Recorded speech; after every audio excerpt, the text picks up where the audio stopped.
আসসালামু আলাইকুম ও রহমতুল্লাহি ও বারাকাতু। প্রিয় তাকদির ইসলামিক টিভির শ্রোতা ও বন্ধুরা, আশা করি আল্লাহর অশেষ রহমত ও মেহেরবানিতে আপনারা সকলেই ভালো আছেন। তাকদির ইসলামিক টিভির পরিবেশনায় আজকের গল্প আত্মার স্পর্শে। গল্পটি লিখেছেন শামসুল ইসলাম, ভিডিও এডিটিং করেছেন JR জাহিদ। তো চলুন দেরি না করে গল্পে ফিরি। আজকের গল্প আত্মার স্পর্শে। যেমন হজরত ইব্রাহিম আলাইহিসসালাম স্বীয় কওমকে বলেছিলেন, সূরা আনকাবুত 25, পার্থিব জীবনে তোমাদের পারস্পরিক ভালোবাসা রক্ষার জন্যে তোমরা আল্লাহর পরিবর্তে প্রতিমাগুলোকে উপাস্যরূপে গ্রহণ করেছ। এরপর কিয়ামতের দিন তোমরা একে অপরকে অস্বীকার করবে এবং একে অপরকে লানত করবে।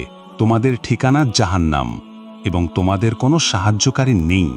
হযরত আলী বলেছেন, যখন দুজন মুমিন যারা দুনিয়ায় পরস্পর বন্ধু হয়, যখন একজনের মৃত্যু হয়, তখন সে আল্লাহ তাআলার পক্ষ থেকে জান্নাতের সুসংবাদ প্রাপ্ত হয়। তখন সে ওই দুনিয়ার বন্ধুকে স্মরণ করে বলে, হে আল্লাহ, দুনিয়ার অমুক ব্যক্তি আমার বন্ধু ছিল।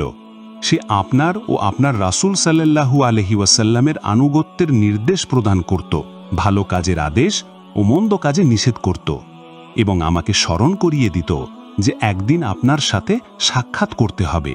হে আল্লাহ, আপনি তাকে সত্য পথের ওপর প্রতিষ্ঠিত রাখুন এবং শেষে তাকে ওই পথ দেখিয়ে দিবেন যেমনটা আমাকে দেখিয়েছেন, এবং তার উপরে ওই রূপই সন্তুষ্ট হয়ে যাবেন যেমনটা আমার ওপর হয়েছেন। তখন আল্লাহ পাক জবাবে বলবেন, তুমি সন্তুষ্ট চিত্তে চলে যাও, আমি তার জন্যে যা কিছু প্রস্তুত করে রেখেছি তা যদি তুমি দেখতে তাহলে খুব হাসতে এবং মোটেই অসন্তুষ্ট হতে না। অতঃপর যখন তার ওই বন্ধু মারা যায়, যখন দুই রূহ মিলিত হয়, তখন তাদের বলা হয়, তোমরা পরস্পর পরস্পরের বর্ণনা দাও। তখন একজন অপরজনকে বলবে, তুমি আমার উত্তম বন্ধু ছিলে, সাথে সৎসঙ্গী এবং উত্তম দোস্ত। পক্ষান্তরে দুই কাফির যারা দুনিয়ায় পরস্পর বন্ধু হয় এবং মারা যায়, তখন সে জাহান্নামের দুঃসংবাদ পেয়ে দুনিয়ার ওই বন্ধুর কথা মনে পড়ে এবং বলতে থাকে, হে আল্লাহ, অমুক ব্যক্তি আমার বন্ধু ছিল, দুনিয়ায় তোমার ও তোমার হাবিব সাল্লাল্লাহু আলাইহি ওয়াসাল্লামের অবাধ্যতার আদেশ দিত এবং খারাপ কাজের নির্দেশ ও ভালো কাজে বাধা প্রদান করত। আর আমার মনে এই বিশ্বাস জন্মাত যে আপনার সাথে আর আমার সাক্ষাৎ হবে না, সুতরাং আপনি তাকে সুপথ প্রদান করবেন না, ফলে সেও যেন ওইটা দেখতে পায় যা আমাকে দেখানো হচ্ছে। আপনি তার উপর ওইরূপ অসন্তুষ্ট থাকবেন যেরূপ আমার উপর অসন্তুষ্ট রয়েছেন। তারপরে যখন দ্বিতীয় বন্ধু মারা যায়, তাদের রূহ পরস্পর মিলিত হয়, তখন তাদের বলা হয়, তোমরা একে অপরের গুণাগুণ বর্ণনা করো। তখন একে অপরের প্রতি বলতে থাকে, তুমি আমার খুবই মন্দ বন্ধু ছিলে খারাপ সঙ্গী এবং নিকৃষ্ট বন্ধু। অপর এক হাদিসে হযরত ইবনে আব্বাস রাদিয়াল্লাহু হতে বর্ণিত, তিনি বলেন, কিয়ামতের দিন সকল বন্ধুত্ব শত্রুতায় পরিণত হয়ে যাবে, তবে আল্লাহ ভীরুদের বন্ধুত্বে তা হবে না। হযরত আবু হুরায়রা রাদিয়াল্লাহু হতে বর্ণিত, তিনি বলেন, রাসূল সাল্লাল্লাহু আলাইহি ওয়াসাল্লাম বলেছেন, যে দুই ব্যক্তি আল্লাহর সন্তুষ্টি অর্জনের জন্য একে অপরকে ভালোবাসে এবং যাদের একজন রয়েছে পূর্ব দিকে এবং অন্যজন রয়েছে পশ্চিম দিকে, কিয়ামতের দিন আল্লাহ পাক তাদের প্রত্যেককে একত্রিত করে বলবেন, এ হলো ওই ব্যক্তি যাকে তুমি আল্লাহর জন্য ভালোবাসতে। তাফসির ইবনে কাসির, তাফসির পাবলিকেশন। Valentine's day. আমার খুব মন খারাপ। লিজার আচরণে আমি ক্ষুব্ধ। অন্যদের থেকে একটু বেশি রকচটা আমি। যেমন আবেগ বেশি, রাগটাও তেমন। জানি না বউ আমার হবে কেমন, শুনবে কি না আল্লাহই জানে। আমার আদেশ বারণ। আজ ফেব্রুয়ারি 13 তারিখ। রুমমেট হাসান বলছে, ভাই ঘুরতে যেতে হবে আগামীকাল। কি উপলক্ষে? আরে মিয়া জানেন না, কাল ভালোবাসা দিবস। তখন মনে পড়ল। মনে মনে ভাবলাম, সুমি যদি যেতে রাজি হয় তাহলে ঘুরতে বের হব। এসব ভাবনার মধ্য দিয়ে ফোনটা বেজে উঠল। মেঘ না চাইতেই বৃষ্টি। ফোনে স্ক্রিনের দিকে তাকিয়ে দেখি সুমি। সালাম দিলাম মিষ্টি কণ্ঠে, ওয়ালাইকুম আসসালাম। কি করো? কিছু না, তবে মেজাজ বিগড়িয়ে যাবার উপক্রম।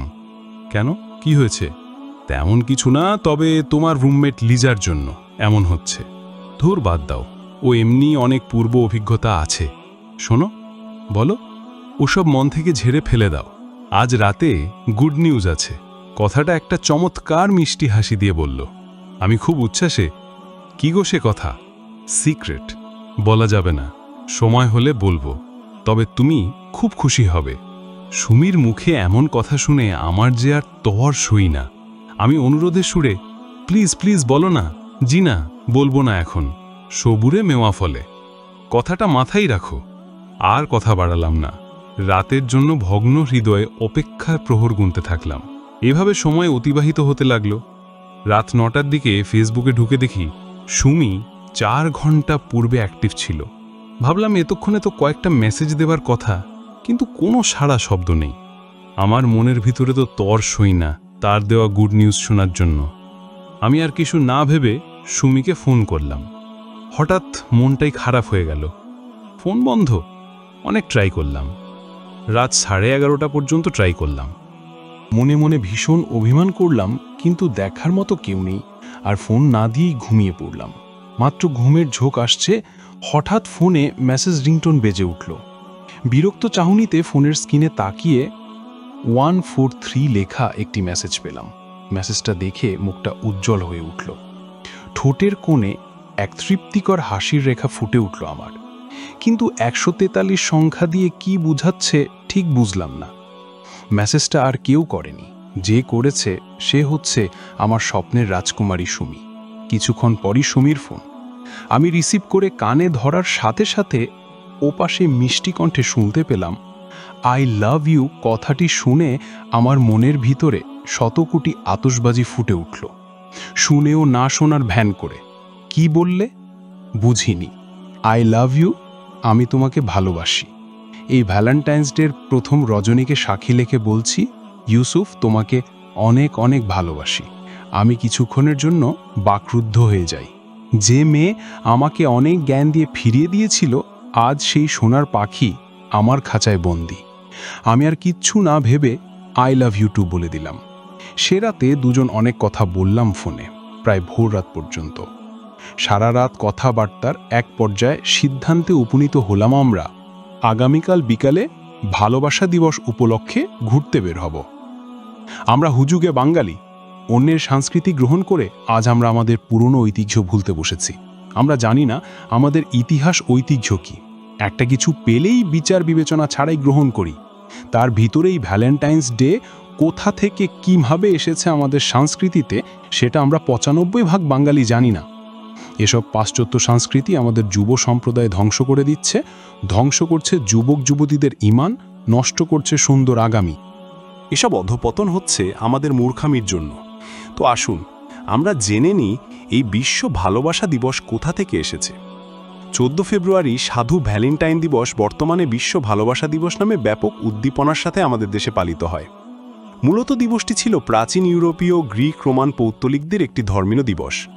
ভারতীয় আর্যদের মতোই রোমান পৌত্তলিকগণের মধ্য ফেব্রুয়ারি বা পহেলা ফাল্গুন ভূমি ও নারী উর্বরতা এবং নারীদের বিবাহ ও সন্তান কামনায় প্রাচীন দেবদেবীদের বর লাভ ও কৃতজ্ঞতা প্রকাশ করতে বিভিন্ন নগ্ন ও অশ্লীল উৎসব পালন করত, যা লুপারকালিয়া উৎসব নামে প্রচলিত ছিল।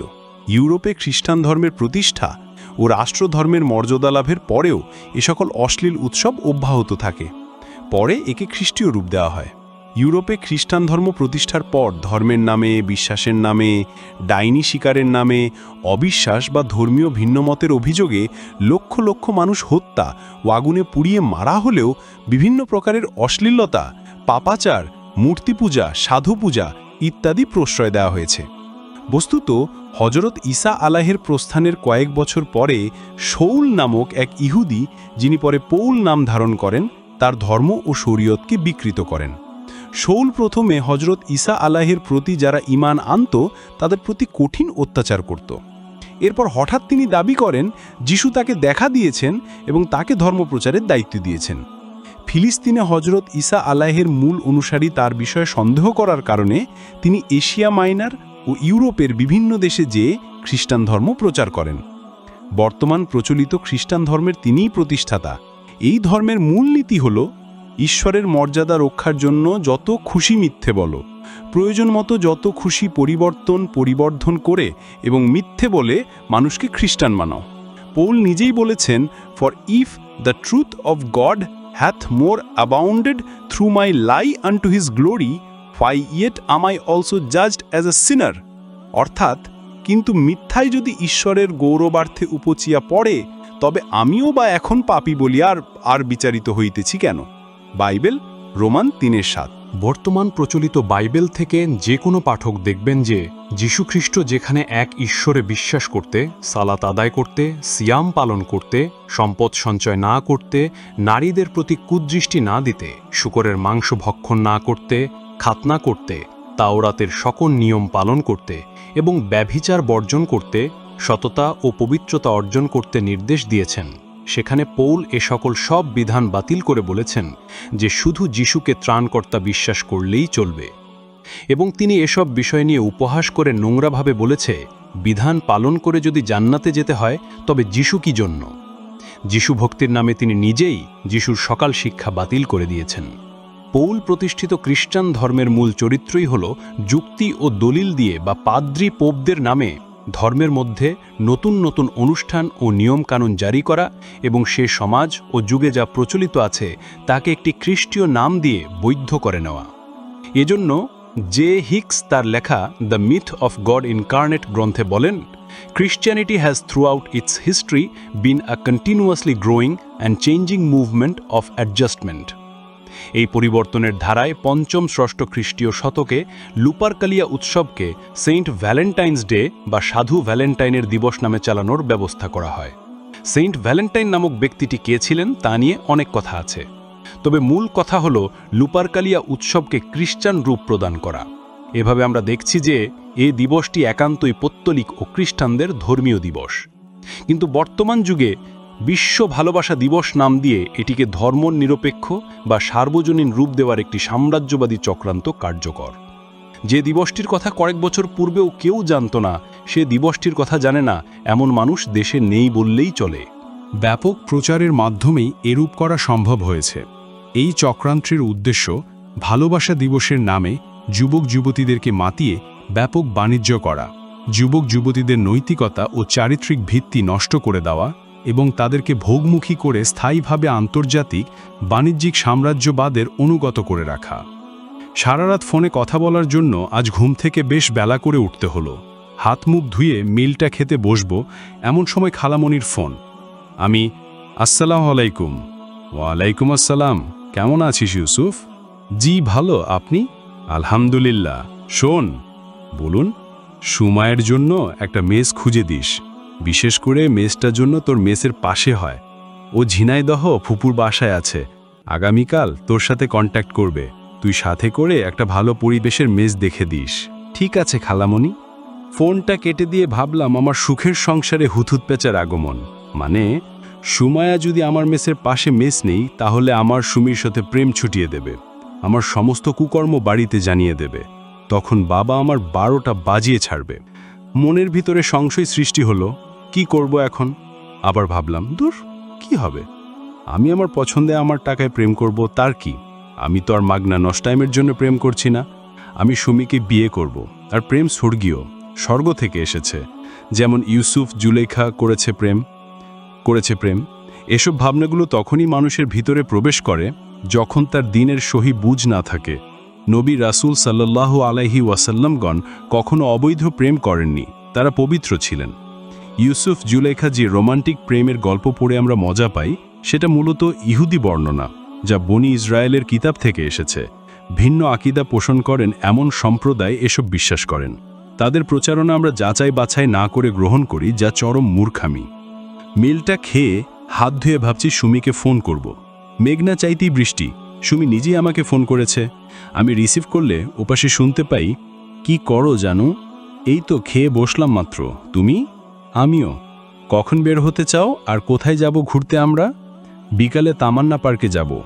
সুমি বলল, না, তামান্না পার্কে আজ অনেক পরিচিত লোকজন সামনে বাজতে পারে, বরং জোহান পার্কে যাই আমরা, কারণ জোহান পার্ক শহর থেকে 2 কিমি দূরে।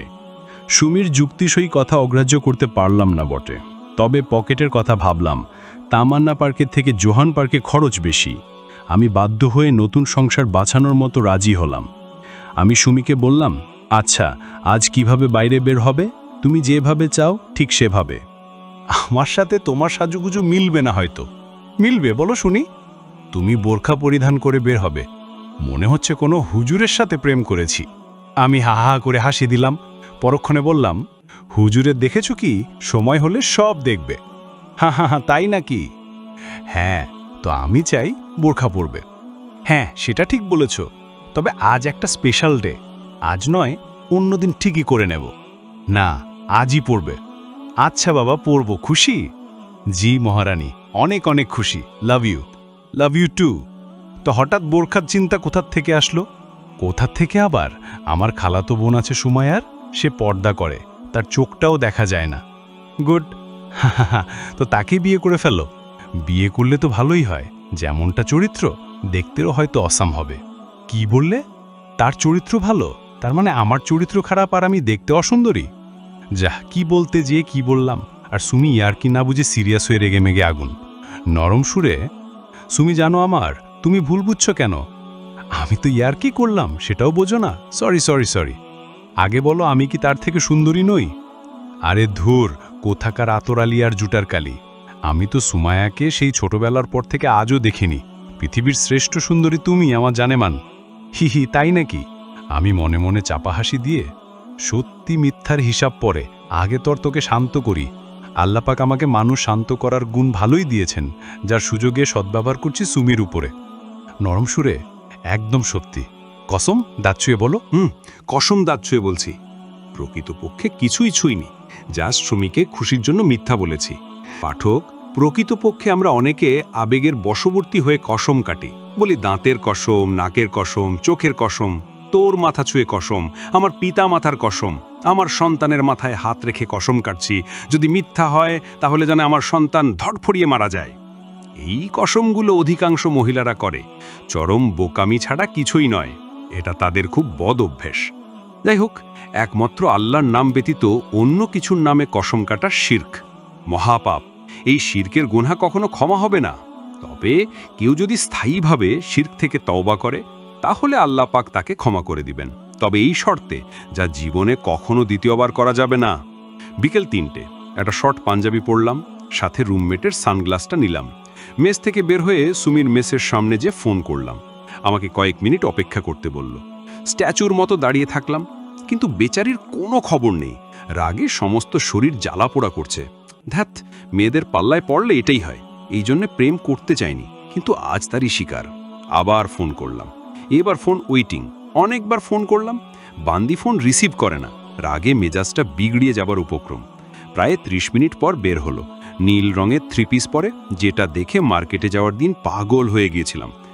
আজ সুমিকে নীলপরি নীলাঞ্জনার মতো দেখাচ্ছে না, কারণ আমার ভিতরে রাগে গজগজ করছে। প্রায় আধা ঘন্টা দাঁড়িয়ে সেই বুঝবে কষ্টটা, যে এমন পরিস্থিতির শিকার হয়েছে। যাই হোক, সুমিকে অনুরোধ করেছিলাম বোরখা পরতে, কিন্তু সে কথা রাখেনি। যেমনটা 7 মার্চে ভাষণে বঙ্গবন্ধু বলেছিলেন, তিনি আমার কথা রাখলেন না, তিনি রাখলেন ভুট্টো সাহেবের কথা। সুমি দ্রুত পায়ে কাছে এসেই, সরি সরি জানু, আমার লেট হয়ে গেল। আমার ফোন পেও রিসিভ করলে না কেন? ভাইয়া ফোন করেছিল, দাঁত খিচিয়ে। সুমি, এসব ভাইয়ার ফোন পেয়ে আমাকে অ্যাভয়েড করবে, সেটা খুব অপছন্দ আমার। সরি জানু, আর এমন হবে না, লাভ ইউ। তার মুখে মধুর বাণীতে আমার রজ হয়ে গেল। রাগটাকে স্নান করে লাভ ইউ টু বলে দিলাম। বোরখার বিষয়টা এড়িয়ে যাই এই ভেবে যে পরে কথা বলবো। 2 জন রিকশায় উঠলাম। রিকশা মামাকে, মামা হুকটা উঠিয়ে দিন বলার কারণ, পূর্ব অভিজ্ঞতা নেই মেয়েদের সাথে রিকশায় চড়া। এদিকে ভয় কাজ করছে, যদি কেউ দেখে ফেলে তাহলে আমার ইজ্জত পামচার। মুজিব চত্বর পার হয়ে কোর্টপাড়ের সামনে যখন পৌঁছলাম, হঠাৎ হাতের স্পর্শে আমার আত্মা স্পর্শ করল। অজানা এক শিহরণ জেগে উঠল শরীরে। হাতটা ছাড়িয়ে, মানুষ দেখলে লোকে খারাপ বলবে জানো, হাতের উপর হাত রেখো না।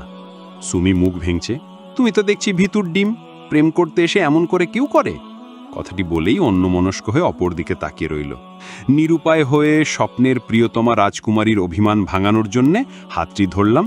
সাথে সাথে আমার দিকে বেশ খুশি চিত্তে তাকিয়ে লাভ ইউ বলে একটি ভুবনজয়ী হাসি দিল।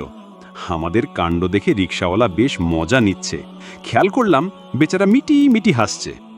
প্রায় 20 মিনিট পর পার্কে পৌঁছালাম। টিকিট কেটে ভিতরে প্রবেশ করলাম। সুমি আমাকে বলল, চলো পিছন সাইডে বসি। ওখানে পরিচিত লোকজনে ভয় নেই, কেউ দেখবে না হয়তো আমাদের। কি হতবাগা আমরা, লোকজনে ভয় করছি কিন্তু লোকজনের সৃষ্টিকর্তা আল্লাহকে ভয় করছি না। পোড়া কপাল আমাদের। পার্কের পিছনের সাইড দেখে অবাক, লজ্জায় মাথা উঁচু করতে পারছি না। যুবক যুবতীদের কাণ্ড দেখে মনে হচ্ছে তারা সদ্য বিয়ে করে বাসর ঘরে প্রবেশ না করা ভুলে পার্কে প্রবেশ করে বাসর করছে, যা ভাষায় প্রকাশ করার নয়। তবুও কয়েকটা বলি। এক ছেলেকে দেখি এক মেয়েকে 20 মিনিট ধরে কিস করছে, কিন্তু তাও ছাড়াছাড়ি নেই। আরেক মক্কেল দেখি বেঞ্চে মেয়ের উড়ুর উপরে মাথা দিয়ে শুয়ে আছে। মেয়েটি বাদাম ছুলে ছেলের মুখে দিচ্ছে, মনে হচ্ছে দিলওয়ালে দুলহানিয়া। দুজনে বেশ কিছুক্ষণ গল্পগুজব করলাম। আমার ভাল লাগছে না পরিবেশ। সুমির দিকে তাকিয়ে, চলো চলে যাই, ভাল লাগছে না এখানে। সে বেশ দরদমাখা কণ্ঠে তার খসখসে হাত দিয়ে মুখে আলতো স্পর্শে, কি হচ্ছে জানো, শরীর খারাপ বলেই কপালে হাত দিল। না, পরিবেশটা গম্ভীর লাগছে, কথাটি বলে উঠে পড়লাম। হঠাৎ পিছন থেকে সুমি আমাকে জড়িয়ে ধরল। আমি লজ্জায় শেষ। আবার শরীরের ভিতরে ঝড়ু হাওয়া বয়ে যাচ্ছে সুমির স্পর্শে। হাতটা কোনো মতে ছাড়িয়ে মজাক করে, ছেড়ে দে শয়তান, তুই আমার মন পাবি কিন্তু দেহ পাবি না। দেহ দরকার নেই, মন হলেই চলবে। সরি জানু, আবেগে জড়িয়ে ধরেছি। সুমি কথাটি অনেক হাসতে হাসতে বলল। মেয়েটি একটু হাসি বেশি অন্যদের থেকে। সন্ধ্যা পর্যন্ত পার্কে ঘুরলাম ফিরলাম, সেলফি তুলে কুলচি খেলাম, যা সুমির ভীষণ পছন্দ।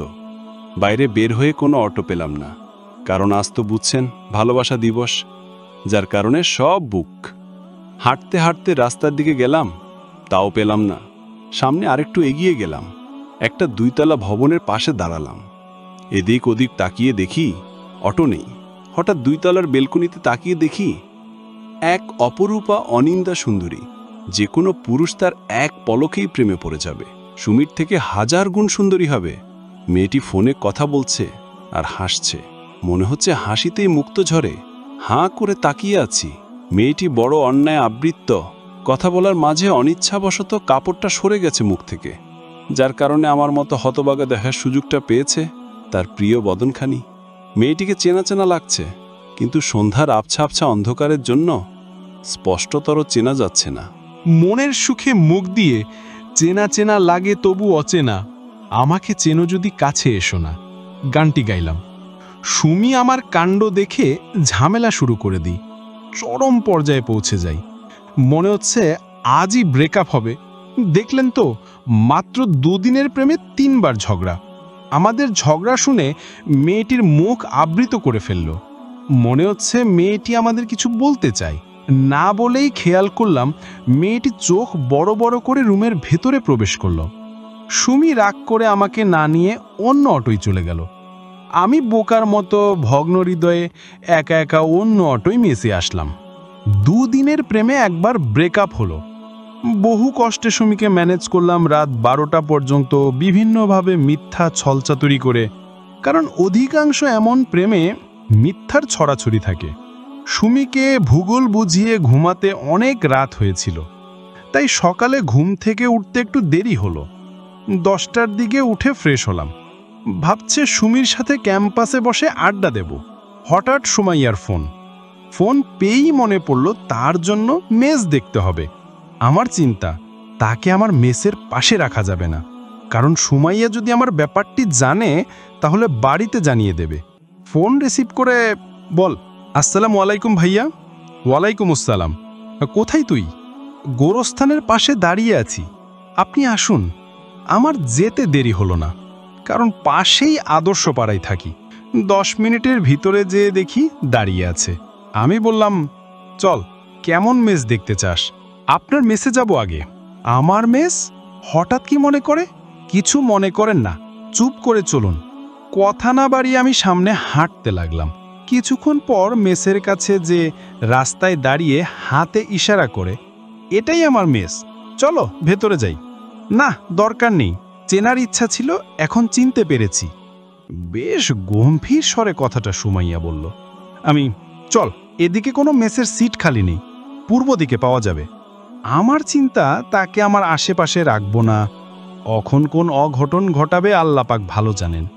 আমার মেসের পাশেই একটি মহিলা মেস, সেখানে সিট খালি, কিন্তু আমি তাকে মিথ্যা বলেছি, আশেপাশে সিট নেই।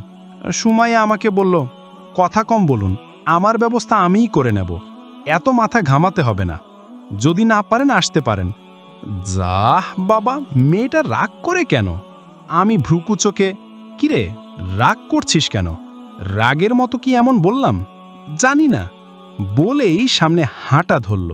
কিছুক্ষণ পরই সেই টুলেট টানানো বিলবোর্ডের সামনে বান্দি হাজির।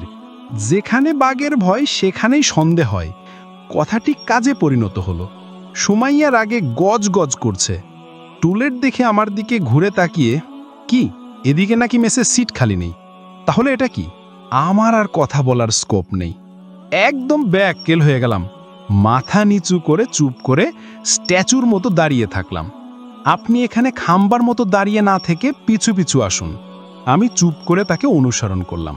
সুমাইয়া মেস মালিক আন্টির সাথে সিট কনফার্ম করে কিছু টাকা অ্যাডভান্স করলো। পহেলা মাস থেকে উঠবে জানি আমরা বের হলাম।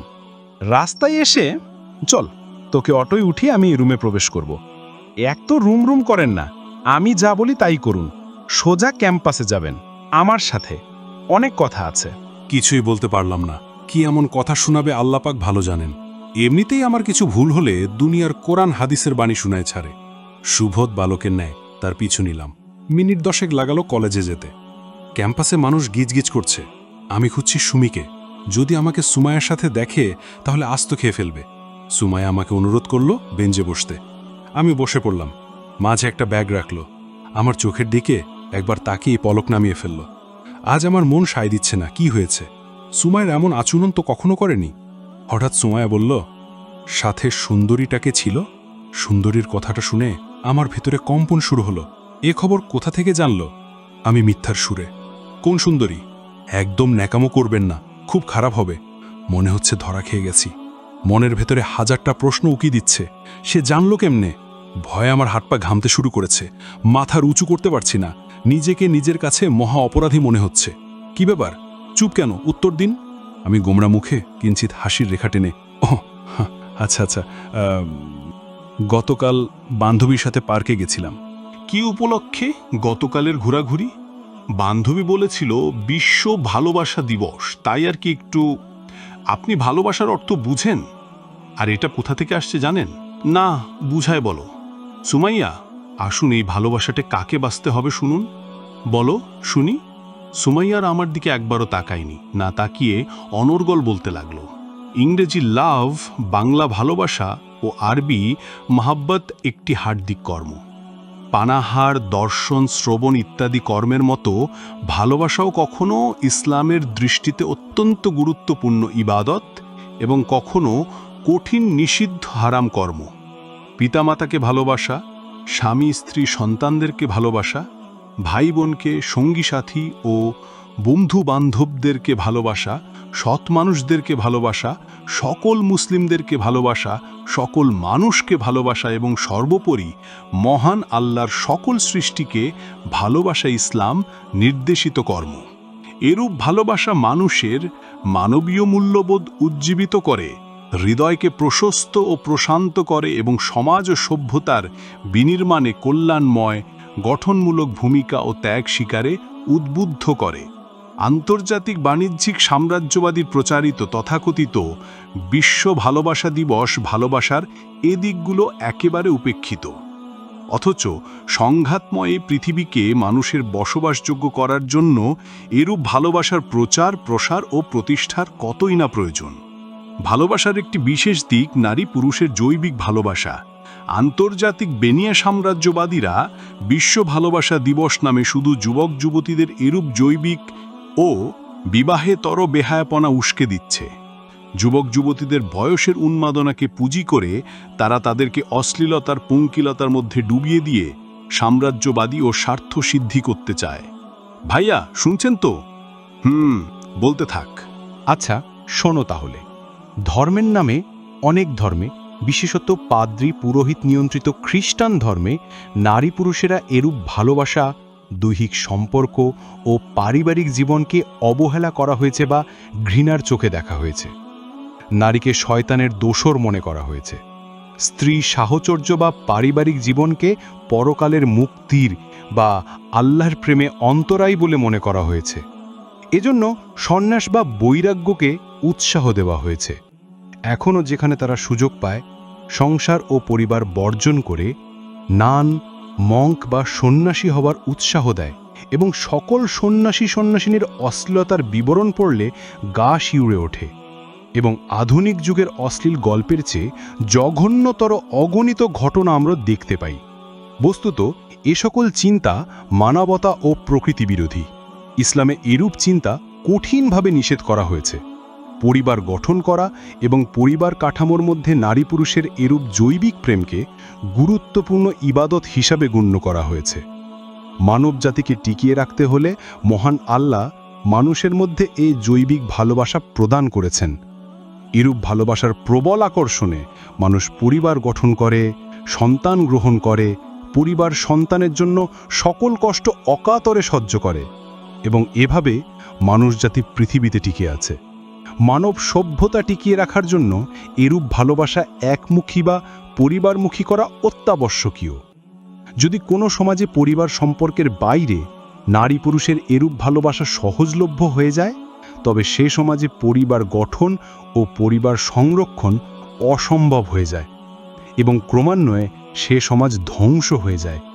এজন্য সকল আসমানি ধর্ম ও সকল সভ্য মানুষ ব্যভিচার ও বিবাহেতর ভালোবাসা কঠিনতর অপরাধ ও পাপ বলে গণ্য করেছে। ইসলামে শুধু ব্যভিচারকেই নিষেধ করা হয়নি, বরং ব্যভিচারের নিকটে নিয়ে যায় বা ব্যভিচারের পথ খুলে দিতে পারে এমন সকল কর্ম কঠিনভাবে নিষিদ্ধ করা হয়েছে। সূরা আরাফ ৩৩ নং আয়াতে আল্লাহ পাক বলেছেন, বল, আমার প্রতিপালক নিষিদ্ধ করেছেন সকল প্রকার অশ্লীলতা, তা প্রকাশ্য হোক আর অপ্রকাশ্য। সূরা ইসরা বা বানী ইসরাইল ৩২ নং আয়াতে বলেছেন, তোমরা নিকটবর্তী হইও না ব্যভিচারের, নিশ্চয় তা অশ্লীল এবং নিকৃষ্ট আচরণ। সূরা আনাম ১৫১ নং আয়াতে বলেছেন, তোমরা প্রকাশ্য ও অপ্রকাশ্য কোনো প্রকার অশ্লীলতার নিকটবর্তী হইও না। সূরা আরাফ ২৮ নং আয়াতে বলেছেন, আর যখন তারা কোনো অশ্লীল আচরণ করে তখন বলে, আমরা আমাদের পিতৃপুরুষকে এতে পেয়েছি আর আল্লাহ আমাদের এতে আদেশ করেছেন।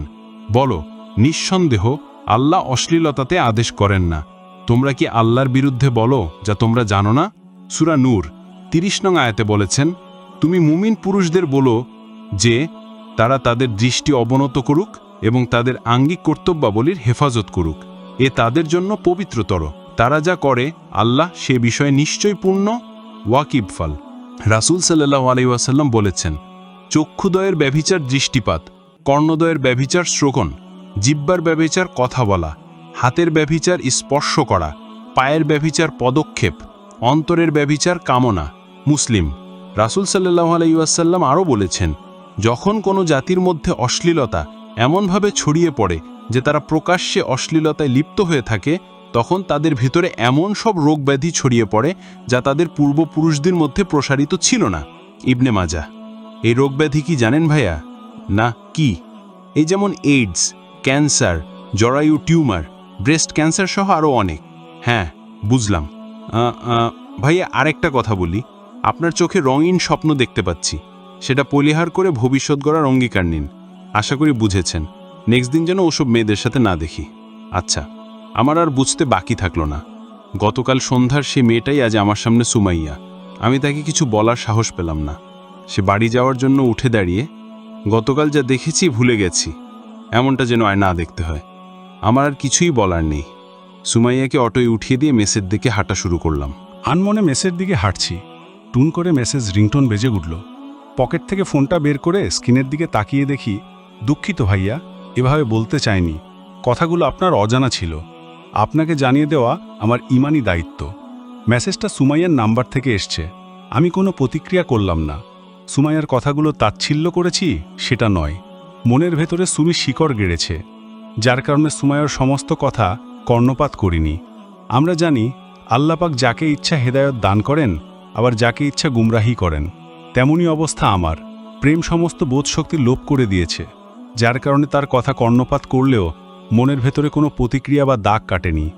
মেসেজটা দেখে স্ক্রিন থেকে সরিয়ে কল লিস্টে যেয়ে দেখি সুমির নাম্বার থেকে 105টা মিস কল। কালক্ষেপণ না করেই ফোন ব্যাক করলাম। ওপাশে ঝাঁঝাল গণ্ঠে, এই বুঝে তোমার সময় হলো? তোমার কি কাণ্ডজ্ঞান নেই? একটা মানুষ এতবার ফোন করেছে আর তুমি একটিবার রিসিভ করতে পারোনি? তুমি কি মহারথী হয়ে গেছো? তুমি কি রাষ্ট্রের প্রেসিডেন্ট না কোনো বড় কোম্পানির এমডি যে এত ফোন করার পর তুমি রিসিভ করনি? মহাব্যস্ত ছিলা? সাথে আরও অনেক কিছু বলল, যা না হয় উল্লেখ নাই করলাম। মিনিট 10 আমাকে উত্তম মধ্যমভাবে ঝাড়ল। কিছুই বললাম না, কারণ দোষী তো আমি। সুমাইয়ার সামনে ফোনটা সাইলেন্ট করে রেখেছিলাম, কারণ তার সামনে বারবার ফোন বাজলে হয়তো আরও জেরা করবে। মেয়েটিকে জমের মতো ভয় পাই, যার কারণে ফোনটা আগে থেকেই সাইলেন্ট করেছিলাম। যাই হোক, সুমি আমার চুপ থাকা দেখে কি ভেবে কি আল্লাপাক ভালো জানেন, ক্ষীণ কণ্ঠে প্রশ্ন করল, জানো কথা বলছো না কেন? কোনো প্রবলেম হয়েছে? বলো না প্লিজ। মনে মনে আমি মহা খুশি। এই সুযোগে সুমিকে ভূগোল বুঝিয়ে কুপকাত করে ছাড়ব। আমি মৃদু স্বরে, সরি জানো, শরীরটা খারাপ ছিল, ফোনটা রেখে টিউশনিতে গেছিলাম। পাঠক, আরেকটা কথা বলে রাখি, এখন আমি অর্থনৈতিকভাবে স্বাবলম্বী। এখন 2টা টিউশনি করাই। 2টা টিউশনি আমাকে আজিজ দিয়েছে। সুমি আবেগময় কণ্ঠে, কি হয়েছে জানো? কখন থেকে? আমাকে একটিবারও বলার প্রয়োজন মনে করনি? আমি কি তোমার কেউ না? কথাগুলো শুনে মনে হলো মেয়েটি অনেক অভিমান করেছে। আমিও কাতর কণ্ঠে, সরি জানো, তুমি আমার সব। তোমার কাছে ব্যক্ত করি মনের সব ভাব। তুমি আমার রাজকুমারী ও প্রেয়সী, তাই তো তোমাকে অনেক ভালোবাসি। দিবানিশি আমার মনের কথা ব্যক্ত করি সব হৃদয়ের ব্যথা। ওগো প্রেয়সী, আমার হয়েছে ভুল, কি করব বলো, স্বীকার যে প্রতিকূল। আমার মুখে ছন্দ শুনে হি হি হি করে হেসে উঠল।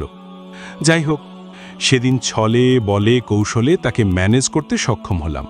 ফেব্রুয়ারির 28 তারিখে সুমাইয়া সকাল 7টার দিকে ফোন করল। মেসে প্রয়োজনীয় জিনিসপত্র আনতে পরামর্শ দিলাম। খালামণি আমাকে জানিয়ে দিলেন, আজই মেসে উঠিয়ে দিস, যা যা কেনাকাটার কিনে দিস, প্রয়োজনীয় অর্থকড়ি সাথে দিচ্ছি। আমি হ্যাঁ সম্মতি জ্ঞাপন করে ফোনটা রাখলাম। সামনে পরীক্ষা, একটু বেষ্টিক অর্থনীতি পড়ার জন্য দীর্ঘদিন পর বইটা খুললাম। দুপুরের পর সুমাইয়া ঝিনাইদহ পৌঁছলে তাকে নিয়ে মার্কেটে প্রবেশ করলাম। একটা সিঙ্গেল খাট, টেবিল, সব প্রয়োজনীয় আসবাবপত্র ক্রয় করলাম। এভাবে টুকিটাকি জিনিসপত্র কিনতেই আছে। অনেক রাত হলো। যে মেয়েদের সাথে মার্কেটে যায় এমন ভুক্তভোগী ছাড়া কেউ বুঝবে না যে মেয়েদের সাথে মার্কেটে যাওয়ার কি জ্বালা। রাগে শরীর থেকে অগ্নিস্ফুলিঙ্গ বেল হবার উপক্রম। আমার রাগটা অনেক বেশি, অল্পতে রেগে যায়, যা চরম খারাপ অভ্যাস। বুঝি, কিন্তু রাগ হলে হুঁশ থাকে না। তবে এই রাগ বেশিক্ষণ স্থায়ী হয় না। যেমন হুট করে রেগে যায়, তেমনি হুট করে রাগ নিমিষে দমে যায়। যাই হোক, সুমাইয়ার মতো সুমি আমাকে এত বুঝে না। মেয়েটা আমার দিকে এক পলক তাকালেই আমার মনের ভাব গড় গড় করে বলে দেওয়ার সক্ষমতা রাখে। আমার এমন আচরণ লক্ষ্য করল সে। কাছে এসে, কি ব্যাপার ভাইয়া, খুব রাগ হচ্ছে বুঝি? তার মুখে কথাটি শুনে রাগের মাত্রা চক্রবৃদ্ধি হারে বাড়তে থাকে। তবুও নিজেকে শান্ত করে ঠোঁটের কোণে শুকনো একটু হাসির রেখা টেনে, না, রাগ হবার কি আছে, পড়েছি মঙ্গলের হাতে, খানা তো খেতেই হবে সাথে।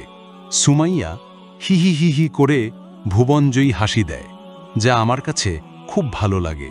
তবে সুমির জন্য যেমন ফিল করি, তার জন্য এমন ফিল কখনো করি না, বা মনেও জাগেনি।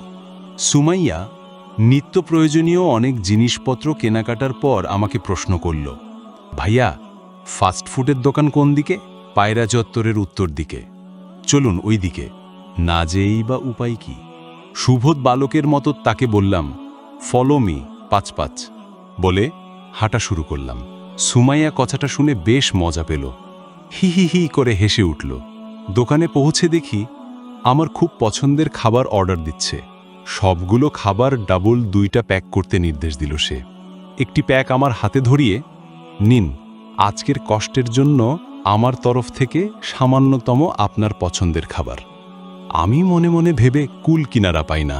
কি আজব মেয়ে, আমার সবগুলো পছন্দ অপছন্দ কিভাবে বুঝতে পারে? চুপ করে তার এমন কাণ্ড দেখে যাচ্ছি।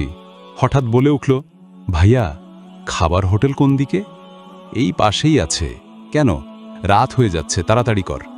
তোর কেনাকাটার যে ধাঁচ, তাতে মনে হচ্ছে আজ রাতেও শেষ হবে না। খুব বিরক্ত হচ্ছেন? আর একটু কষ্ট করেন, ইনশাল্লাহ সব শেষ হবে। এবার কষ্ট করে খাবার হোটেলের দিকে চলুন। আর কথা না বাড়িয়ে তাকে নিয়ে খাবার হোটেলে প্রবেশ করলাম।